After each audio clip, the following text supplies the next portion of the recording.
Manipur top channel gi maikaidagi maruibi ipausing miyamda thamjari hanba laikhidraba Pukchao gi mathou mangam Myanmar pangthokpinaba khankhri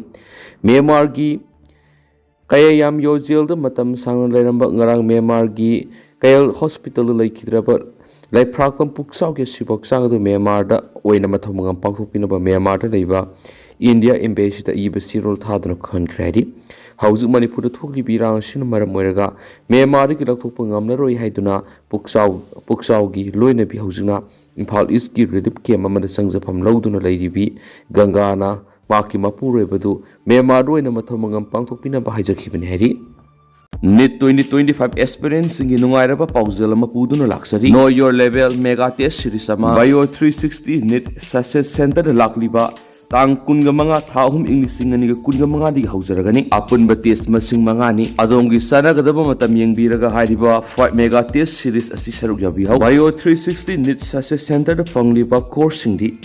NET regular course revision course test series ni limited sit ni subnagi lupa sangwa khatang TV raga hariba kanaba singa silobi hau haujumak pau phobirau Bio 360 NET Success Center khoi gi address ti Hodam Narak Masin opposite Kaisampat Oil Pump near Comet Tutorial Airport Road ni contact number 8575587677 ni Atopa pau munana Spiderman amadi boot ki dress set chaduna Umang Lai haraoruba masak thialuba miyoi taragani thoi lale sengdon khri Mitai khunai ga tana thana yadraba Umang Lai haraoruba gi thorambu masak thianba yaba mongda sharuk yaruba wakhal mapung phadriba anga mayauna miyoi taragani thoi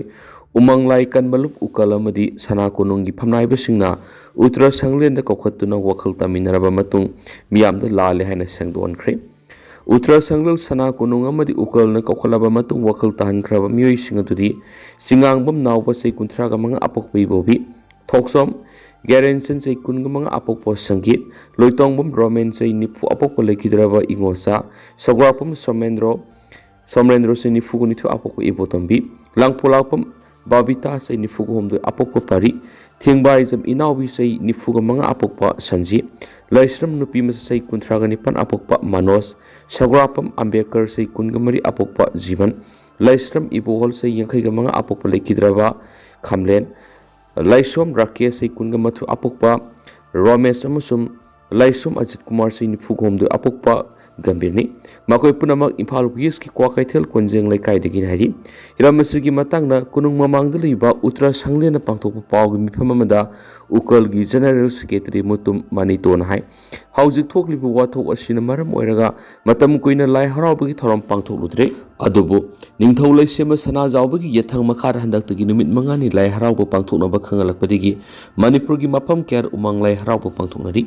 tanja asita wakhal Thengna khunagi satnarol oidaba amasum thawoidaba miyoi khrana Kwakaithel konjeng laikai da lebi ibudau khwai lakpagi lai haraubagi manungsana ngarang lailam thokpada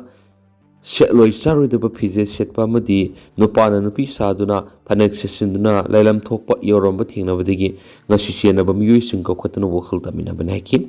mana makhatana hai lamdam sagi fajaraba lai haraubagi masat asibu malem gi miya mamangda lan uhan miya mamongda fancy dress so thokpagi mongda nupi oibisingna tungon yanchilaga suryaba nupasingna but sabagi phijol sesanba nupi gi fanek setuna mitki kumai onthokna bhonaragliba silebakthibani asigumba thawong asima tungna muhana tawbigano Umang Lai haraubada tawdaba yadaba thabaksinga dukhak tawduna lai haraubagi asengba masatpu punna ngakmina saikhi pawgi mipamadura sana konungi angom ningthau angom pairai tonamadi sana konungi phamnai bisingsu sarugyakhi thauram adugidamak ibudau khwai lakpa amadi leibak miyamda lale haiduna sengdokhi amadi makhatana asiguma thabaksing tawjararoyakhi Palmayabadi hairiba miyoi singasina Spiderman gi phijol setpa nga tungol yanba butsaba bora setpa hangama pal masugi phanek selaga nupi saba una setpa phingok sesilaga amasum anok amuba upna singba mathong jaraba thawong sing chatharubani loinana makhoi gi video sing social media da viral oirakhibani hanisu pausna makhatari atopa paumana Manipur High Court lingkhat khibagi taragani thoi suba ningsing kumon pangthokre Manipur tangdu leitaba amadi sakhot papuraknaba center lengana honari haiba thabakna takli governor AK Bala Supreme Court ki judge singamadi Union Minister of State for Law Arjun Ram Megawal Manipur lakliba asimakna Center lengana Manipur mapung phana tangdu leitaba puranaba madi sakhwanaba honari haiba takli haina Governor Ajay Kumar Balana phongdokri High Court of Manipur lingkhat khibigi sei taragani thui mapung pharakpagi ningsing kumon thauramasi singmairong da leiba High Court asigi complex the Governor Ajay Kumar Bala Union Minister of State for Law Arjun Ram Megawal amadi Manipur gi phibam yengsinna bangarang Imphal thunglakhiba Supreme Court ki judge sing Justice B.R. Gawai Justice Bikram Nath Justice M.M. Sundres Justice K.B. Pesonar amasung Justice N. Kotisor Sarbyakhi High Court of Manipur ki Chief Justice D. Krishna Kumar na yumbu oiduna pangthokiba thauram High Court ki Justice sing staff sing loinana law fraternity ki mioi sing sarbyakhi thauram Governor Ajay Kumar Balan District and Session Court Stampur ki office building sanab ore yum tamkiba loinana Chief Justice Secretariat Come Center for Research and Planning ki post creation su lokhoki thauram sarugyakiba National Legal Services Authority ki Executive Chairman su oriba Supreme Court ki Justice B.R. Gawai na Judicial Officer sing ki quarter sing sanab ore yum tambaga loinana Chief Justice ki Bangalo amadi Chief Justice ki Secretariat su sangakhi loinana Justice B.R. Gawai ka puna Manipur lakminakhiba Supreme Court ki atai judge sing su tungan ba project kya sangabaga loinana ore yum stamki thauram wa ngangladuna Governor Ajay Kumar Balana Court of Manipur ki mapu kumon thauram sida Supreme Court ki Justice mangamari Union Minister of State for Law Arjun Ram Megawal sarugyabada apeno phongdokladuna mangna hai masimangna center lengana Manipur mapung phana tangdu leitaba hanjilangna bamati chakotba purakna bohonari haina takli Governor na makha taradun state asigi miyamna mapung phana justice phangana na bohonabada Manipur High Court na hek lingkhat khibadigi ngasi phawbo asabu thaudang lawduna lakli Makatana Sumiyamda Asumuel phone na buhona bada Manipur High Court na sapsaba thaudang lorakhigani habigi thazab stamki loinana High Court of Manipur gi Chief Justice D Krishna Kumar na High Court asi sakhona buhona bada lauriba thaudang musthagaba phungdoki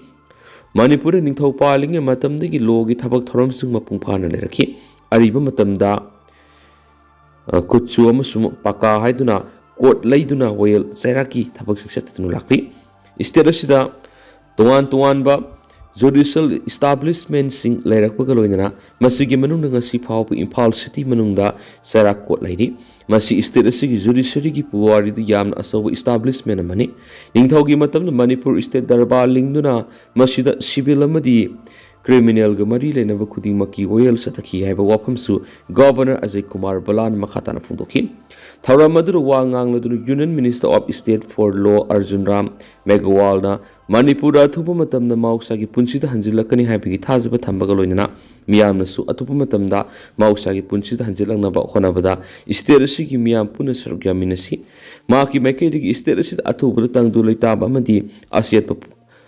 chakhwatpa puraktuna Bikshit Bharat mapung phana na Ishwara khurumjari Supreme Court ki judge Manipur laktun Chuchampur amasung Moirang da hangbu relief camp sing satuna yengshin gi bas yam apaba khongta amani India na sakotpa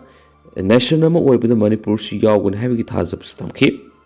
Supreme Court ki Justice B.R. Gawai na Manipur tangdo leitaba puraknaba miyam puna thaudang lomina sebu wapam thambaga loinana executive legislature amadi judiciary ki mateng loinana athupa matamda state asina mauksa ki punsida hanjilakani habigi thazaba tamki ngasi gi thauram adu High Court of Manipur ki Justice Singh A. Bimol A. Guneshwar Golmai Gaiful Silu Advocate General Bar Council amasung Bar Association ki Mute Singh Chief Secretariat P.K. Singha amasung Security Advisor Kuldip Singha amasung DGP Rajiv Singha su sarugyakhiena paus ta makhatana phongdorakli duka tedang asumna meyam na thamjaramgi hausi ko inati meyam paus matang ase rusinjaragi mas makhataba no update meyam puna ngaminasi